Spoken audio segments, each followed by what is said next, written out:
नमस्कार साथियों, आगे बढ़ते हैं और हम बात करते हैं MP board class 10th NCERT maths कक्षा 10वीं में गणित से। आज का हमारा जो सवाल है वो प्रश्नावली 10.2 से क्वेश्चन नंबर 7।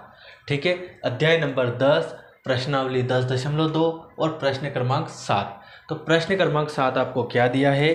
तो प्रश्न हमें बताया है कि दो सकेंद्रीय वृत्तों की त्रिज्याएं क्रमशः 5 सेंटीमीटर और 3 सेंटीमीटर है। दो सकेंद्रीय वृत्तों की त्रिज्याएं, दो सकेंद्रीय वृत्त है आपके पास, उनकी त्रिज्याएं 5 सेंटीमीटर और 3 सेंटीमीटर है। फिर हमसे पूछा है बड़े वृत्त की उस जीवा की लंबाई ज्ञात कीजिए जो छोटे वृत्त को क्या करती है? तो छोटे वृत्त को स्पर्श करती है। ठीक है गाइस, तो सबसे पहले हम बात करते हैं इस वाले शब्द की। सकेंद्रीय का मतलब क्या होता है, पहले हम इसको समझ लेते हैं। ठीक है, फिर आगे बढ़ते हैं। सकेंद्रीय का मतलब होता है एक ही केंद्र के वृत्त, एक ही केंद्र के अनेक वृत्त क्या हो जाएंगे? एक ही केंद्र के अनेक वृत्त। जैसे ये केंद्र है ओ, इस पे ये वृत्त बनाए, फिर वृत्त बनाए, फिर वृत्त बनाए, तो इसको बोलते हैं हम एक ही केंद्र के वृत्त, मतलब सकेंद्रीय वृत्त। ठीक है गाइस, तो ये तो बात हुई सकेंद्रीय वृत्त की। आगे हमें दिया है बड़े वृत्त की उस जीवा की लंबाई। अब हमें जैसे यह वृत्त दिया है, जीवा क्या होती है? जीवा समझ लीजिए। जीवा का मतलब होता है वृत्त के किन्हीं भी दो बिंदुओं को मिलाने वाली रेखा क्या कहलाती है? जीवा कहलाती है।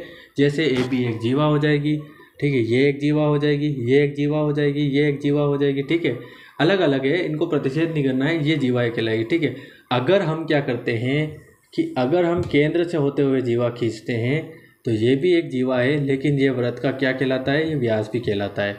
तो कुल मिला के इससे एक ऑब्जेक्टिव और क्लियर होता है कि वृत्त की जो जीवा होती है, सबसे बड़ी जीवा होती है, वो वृत्त का व्यास कहलाती है। ठीक है, वृत्त की सबसे बड़ी जीवा वृत्त का क्या कहलाती है? व्यास कहलाती है। ठीक है, तो ये हो गई जीवा। अब हम प्रश्न को पढ़ते हैं और जो है चित्र बनाते हैं। दो सकेंद्रीय वृत्तों की त्रिज्याएं, सबसे पहले दो सकेंद्रीय वृत्त है, बना लेते हैं। एक ये है और एक और आपने ये ले लिया है। ठीक है, ये दो सकेंद्रीय वृत्त हो गए आपके पास। सकेंद्रीय वृत्तों की त्रिज्याएं आपको दी है 5 सेंटीमीटर और 3 सेंटीमीटर। फिर बताया है बड़े वृत्त की उस जीवा की लंबाई। तो ये बड़ा वृत्त है, इसकी जीवा बनानी है, तो मैंने बताया वृत्त के दो बिंदुओं को मिला दीजिए, जीवा बन जाएगी। आप ऐसे भी खींच सकते हो, ऐसे भी खींच सकते हो, ऐसे भी ले सकते हो, ऐसे भी। तो हम ले लेंगे नीचे इसको इस टाइप से, यहाँ से। ठीक है, तो ये ए बी एक हमारी क्या हो गई? जीवा हो गई। ठीक है, तो उस जीवा की लंबाई क्या कीजिए? छोटे वृत्त को स्पर्श, तो ये छोटे वृत्त को स्पर्श भी आपको साथ में कराना है। ठीक है गाइस, अब हमको त्रिज्याएं जो दी हुई है, तो ये छोटे वृत्त की त्रिज्या यहीं तक ले लेंगे 3 सेंटीमीटर, और बड़ा वृत्त यहाँ तक आ रहा है तो इसको यहाँ तक बढ़ा दिया, तो ये हो गई 5 सेंटीमीटर। ठीक है गाइस, नाम दे देंगे इसको, नाम दे दिया एल। क्या नाम दे दिया? एल। ठीक है, तो सबसे पहले हमको जो दिया है हम वो नोट कर लेते हैं। तो क्या दिया है हमको? सॉल्यूशन लिखेंगे। और दिया क्या है हमको? दिया है ओ केंद्र का कोई वृत्त जिसमें ओ केंद्र के, यहाँ पे लिखें दो सकेंद्रीय वृत्त है ना, दो सकेंद्रीय वृत्त है। ठीक है, जिसमें ए बी एक जीवा है। क्या लिख देंगे? जिसमें ए बी एक जीवा है। ठीक है, इतना आपको लिख देना है। ओ केंद्र के दो सकेंद्रीय वृत्त है जिसमें ए बी एक हमारे पास जीवा है।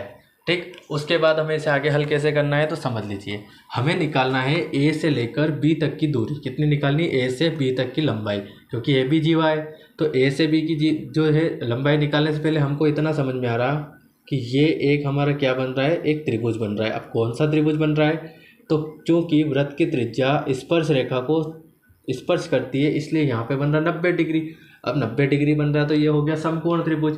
तो समकोण त्रिभुज में अब हमारे पास क्या क्या अवेलेबल है? तो हमारे पास है कर्ण, इसको हम बोलते हैं कर्ण, इसको बोलते हैं लंब, तो लंब भी हमारे पास है।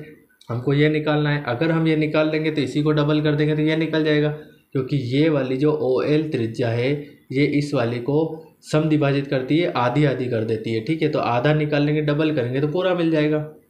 तो लगा देंगे समकोण त्रिभुज ओ एल ए में पाइथागोरस प्रमेय से। पाइथागोरस प्रमेय से हम निकाल सकते हैं। तो समकोण त्रिभुज ओ एल ए में पाइथागोरस प्रमेय से। लगा देंगे पाइथागोरस प्रमेय। पाइथागोरस प्रमेय क्या कहती है? किसी समकोण त्रिभुज में बड़ी भुजा का वर्ग उसकी अन्य दो भुजाओं के वर्गों के योग के बराबर होता है और समकोण त्रिभुज की सबसे बड़ी भुजा कर्ण कहलाती है, बाकी उसकी अन्य दो भुजाएं लंब हो जाएगी और हो जाएगी आधार। तो यह हो जाएगा आपके पाइथागोरस प्रमेय, कर्ण का स्क्वायर बराबर लंब का स्क्वायर प्लस में आधार का स्क्वायर। ठीक है, तो इसको हम जो अगर परिभाषा के रूप में पढ़ेंगे तो कैसे पढ़ेंगे? समकोण त्रिभुज में सबसे बड़ी भुजा का वर्ग उसकी अन्य दो भुजाओं के वर्गों के योग के बराबर होता है। ठीक, कर्ण कितना है? तो इस समकोण त्रिभुज में यहाँ समकोण है तो ये कर्ण है, तो हो जाएगा 5, तो 5 का स्क्वायर।